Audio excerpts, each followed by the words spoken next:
একজন জৈনিক ব্যক্তি এসেছে, তোমার স্বামীকে বাসায় রয়েছে, ভিতর থেকে মৃদু মৃদু স্বরে আওয়াজ আসে, না না, আমার স্বামী এখনো পর্যন্ত বাসায় নাই, কোথায় গিয়েছে?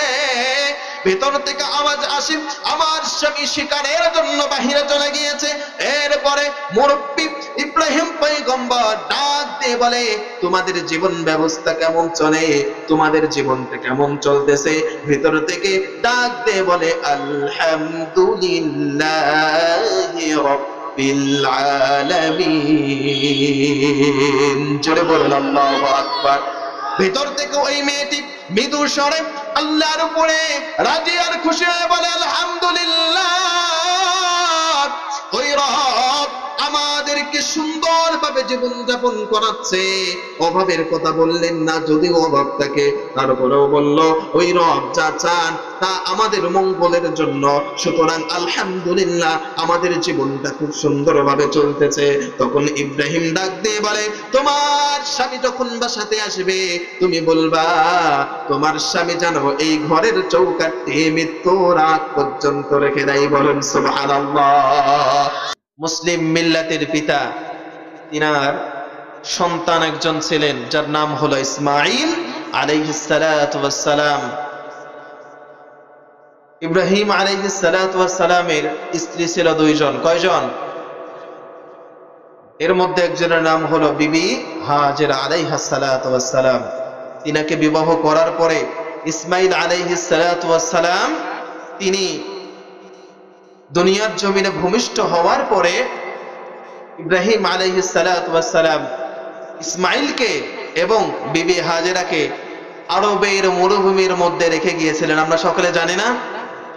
তো মরুভূমির মধ্যে রেখে চলে আসছিলেন। চলে আসার পরে একদিন যায়, দুই দিন যায়, ইসমাঈল আলাইহিস সালাতু ওয়াস সালাম বড় হয়ে গেছে। বড় হয়ে যাওয়ার পরে অনেক দিন পর ইব্রাহিম আলাইহিস সালাতু ওয়াস সালাম ছেলের সন্তান ইসমাঈলকে দেখার জন্য গেছে। তো দেখার জন্য যাওয়ার পরে বাসাতে ঢুকবেন, বাসাতে ঢোকার আগেই সালাম দিলেন।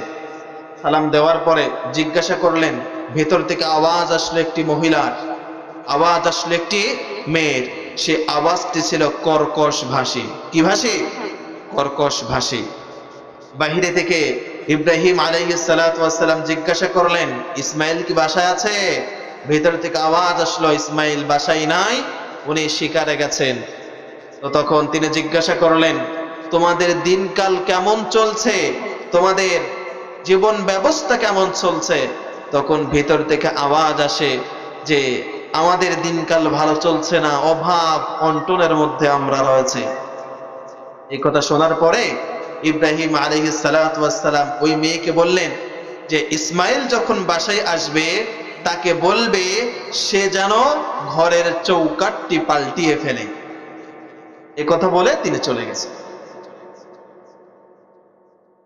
কিছুক্ষণ পরে সন্ধ্যা বেয়ে যখন রাত চলে আসে, রাত যখন চলে আসে, ইসমাঈল আলাইহিস সালাতু ওয়াস সালাম যখন ঘরের মধ্যে প্রবেশ করে, ঘরের মধ্যে প্রবেশ করার পরে বিবি ডাক দিয়ে বলে, ও প্রাণের স্বামী, আজকে দিনের বেলা সূর্যের আলো যখন আমার মাথার উপরে ছিল সেই সময় একজন মানুষ এসেছিল। সঙ্গে সঙ্গে ইসমাঈল ডাক দিয়ে বলে, সেই ব্যক্তিটি এসে তোমাকে কি বলেছে? তখন তার ওই মহিলাটি বলে, মেয়েটি বলে, অর্থাৎ ইসমাঈল আলাইহিস সালাতু ওয়াস সালামের বিবি বলে, ওই মুরব্বী ব্যক্তিটি আমাকে জিজ্ঞাসা করলো তোমার স্বামী কোথায়? আমি বললাম আমার স্বামী বাসায় নাই। সঙ্গে সঙ্গে তারপরে আমাকে জিজ্ঞাসা করলো তোমাদের জীবন ব্যবস্থা, তোমাদের দিনকাল কেমন চলছে? তখন আমি সত্য কথা বলেছি, আমাদের দিনকাল ভালো চলে না, আমরা অভাব অনটনের মধ্যে রয়েছি। এই কথা বলার পরে ওই মুরব্বী লোকটি কি বলল? মুরব্বী লোকটি বলেছে, আপনাকে যেন আমি বলি, আপনি যেন এই ঘরের চৌকাঠটি পাল্টিয়ে ফেলেন। সঙ্গে সঙ্গে ইসমাঈল আলাইহিস সালাতু ওয়াস সালাম সঙ্গে সঙ্গে বুঝতে পারলেন, কেননা ইসমাঈল নবী, ইব্রাহিম নবী, অর্থাৎ নবী নবীদের কানেকশন আল্লাহর পক্ষ থেকে আছে না নাই? আর জোরে বলেন, আছে না নাই? এরপরে ইসমাঈল তখন বিবিকে ডাক দিয়ে বলে, পানের বিবি আমার, তুমি তো তোমার কপাল পুড়ে ফেলেছ। কি জন্য?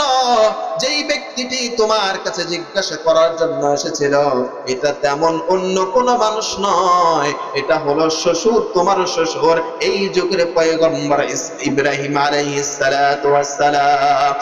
আর সেই নবী অর্থাৎ আমার পিতা তোমাকে যে বললো আমাকে বলার জন্য ঘরের চৌকাঠটা যেন পাল্টিয়ে ফেলি, তার মানে আমার বাবা বুঝেছে তুমি আমার সঙ্গে আর ঘর করতে পারবে না। কি জন্য? সেই অবস্থায় আল্লাহ রাখুক না কেন, সেই অবস্থায় যদি তুমি আল্লাহর উপরে রাজি আর খুশি না হতে পারো, তুমি যদি আল্লাহর না শুকরিয়া আদায় করো, তাহলে আল্লাহর পক্ষ থেকে তোমার উপরে রাগান্বিত চলে এসেছে, যার কারণে আমার বাবা বলেছে তুমি আর আমার সঙ্গে থাকতে পারবে না, এখন তুমি আমার থেকে আলাদা হয়ে যাও, তোমাকে তালাক দিয়ে দিলাম। কি বলার, কি না বলার কারণে? আরো জোরে বলেন, কি না বলার কারণে? এরপরে যখন আরেকটি বিবাহ করলেন, বিবাহ করার পরে অনেক দিন চলে গেল, চলে যাওয়ার পরে ইব্রাহিম আলাইহিস সালাতু ওয়াস সালাম আবারও আসলেন ইসমাইলকে দেখার জন্য। আবারও আসার পরে বাহিরে থেকে সালাম দেওয়ার পর ইব্রাহিম ডাকতে বলে, ভিতরে কে আছো? ভিতর থেকে যখন উত্তর আসে কে এসেছেন, তখন ইব্রাহিম বলে, একজন জৈনিক ব্যক্তি এসেছে, তোমার স্বামীকে বাসায় রয়েছে। ভিতর থেকে মৃদু মৃদু স্বরে আওয়াজ আসে, না না, আমার স্বামী এখনো পর্যন্ত বাসায় নাই, কোথায় গিয়েছে? ভিতর থেকে আওয়াজ আসে, আমার স্বামী শিকারের জন্য বাহিরে চলে গিয়েছে। এরপরে মুরব্বি ইব্রাহিম পয়গম্বর ডাক দিয়ে বলে, তোমাদের জীবন ব্যবস্থা কেমন চলে? তোমাদের জীবনটা কেমন চলতেছে? ভিতর থেকে ডাক দিয়ে বলে, আলহামদুলিল্লাহি রাব্বিল আলামিন। জোরে বলুন আল্লাহু আকবার। ভিতর থেকে ওই মেয়েটি মৃদু স্বরে আল্লাহর উপরে রাজি আর খুশি হয়ে বলে, আলহামদুলিল্লাহ, ওই রব আমাদেরকে সুন্দরভাবে জীবন যাপন করাচ্ছে। অভাবের কথা বললেন না, যদিও অভাব থাকে, তারপরেও বলল ওই রব যা চান তা আমাদের মঙ্গলের জন্য, সুতরাং আলহামদুলিল্লাহ আমাদের জীবনটা খুব সুন্দরভাবে চলতেছে।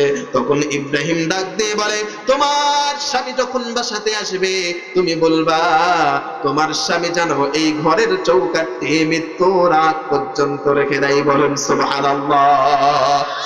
এরপরে সন্ধ্যা বেয়ে যখন রাতের আধার আস্তে আস্তে করে সমস্ত দুনিয়াটাকে অস্তমিত করে ফেলে, এক পর্যায়ে ইসমাইল আলাইহিস সালাতু ওয়াস সালাম যখন বাসাতে আসলেন, বাসাতে আসার পরে তার বিবি ডাক দিয়ে বলে, প্রাণের স্বামী গো আমার, আজকে একজন বৃদ্ধ মানুষ এসেছিল।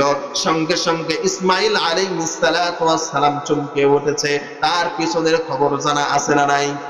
আরো জোরে বলেন, আছে না নাই? সঙ্গে সঙ্গে ইসমাইল ডাক দিয়ে বলে, বিবিরে আমার, কি বলেছো? তাড়াতাড়ি বলো, দ্রুত বলো। ওই মুরব্বিটি কি বলেছে? সঙ্গে সঙ্গে বিবি ডাক দিয়ে বলে, মুরব্বি এসে সালাম দিল আর বলল, তোমাদের জীবন কেমন চলে? তখন ইসমাইল বলে, কি বলেছো এর জবাবে দ্রুত বলো, আমার আর সহ্য হচ্ছে না। সঙ্গে সঙ্গে বিবি ডাক দিয়ে বলে, আমি বলেছি আলহামদুলিল্লাহ আমাদের জীবন খুব সুন্দর চলছে, আল্লাহ যেমন ব্যবস্থা করে রেখেছেন, যে হালতে রাখে সেই হালতেই শুকরিয়া আদায় করেছি। এরপরে ওই মুরব্বি কি বলেছে? এরপরে ওই মুরব্বি বলেছে, আমি যেন তোমাকে বলি, তুমি যেন এই ঘরের চৌকাঠ মৃত্যুর আগ পর্যন্ত আর না পাল্টাও। সঙ্গে সঙ্গে ইসমাইল আলাইহিস সালাতু ওয়াস সালাম বিবিকে ডাক দিয়ে বলে, প্রাণের বিবিরে আমার, তোমার তো কপাল খুলে গিয়েছে। যেই মানুষটি এসেছিল সাধারণ কোন মানুষ নয়, এটা হলো তোমার শ্বশুর, এই যুগের পয়গম্বর ইসমাইল ইব্রাহিম আলাইহিস সালাতু ওয়াস সালাম। আর ঘরের চৌকাঠ না পাল্টানোর কথাটা তারা বুঝিয়েছেন, আমি যেন তোমাকে মৃত্যুর আগ মুহূর্ত পর্যন্ত ছেড়ে না যাই। বলুন সুবহানাল্লাহ।